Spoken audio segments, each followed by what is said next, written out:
Bonjour à toutes et à tous. Après 2 mois de confinement, je pense que vous êtes tous contents, heureux, soulagés de retrouver un peu de liberté et de pouvoir recommencer une vie sociale. Je suis sûr que cela vous a manqué.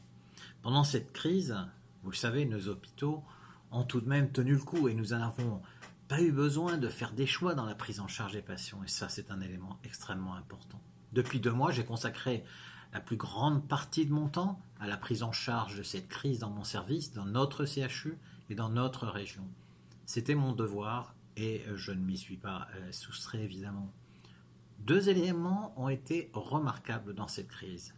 Premièrement, l'incroyable solidarité au sein de notre hôpital entre tous les acteurs. Le second élément a été une organisation qui a permis de ne jamais nous mettre en difficulté. Les principes de ces organisations et de cette gestion ont été les suivants.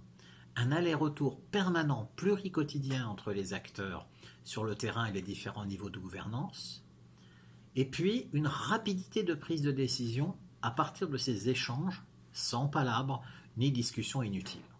Notre système s'est adapté en permanence avec une très très grande agilité en anticipant. Nous avons plus que doublé le nombre de nos lits de réanimation en quelques jours. Un autre élément remarquable, et qui est à souligner pendant cette période, c'est l'énorme émulation vis-à-vis de la recherche. Vous savez que je suis très très attaché à la recherche, que je continue de faire activement avec passion, d'autant que dans le CHU, c'est bien moi qui ai mis en place les structures de recherche qui sont aujourd'hui extrêmement efficientes. Vous savez que dans le service, nous avons mis en place, dans un temps record, plus de 15 protocoles de recherche. J'ai moi-même obtenu personnellement un PHRC qui est l'équivalent d'une ANR de presque 800 000 euros. Alors pendant tout ce temps, j'ai été en veille évidemment des affaires universitaires, même si la majeure partie de mon temps, comme je vous l'ai dit, a été consacrée à soigner, organiser et faire de la recherche pour mieux comprendre ce virus et ses effets pathologiques.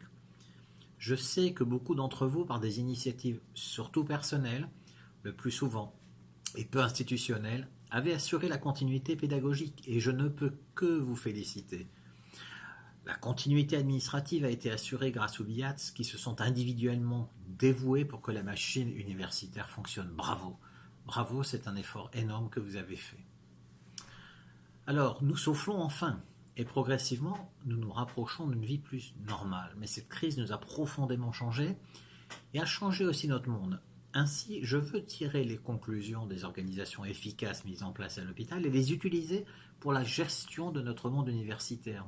La flexibilité, la solidarité, la bienveillance permanente, l'organisation basée sur la connaissance et l'écoute permanente du terrain.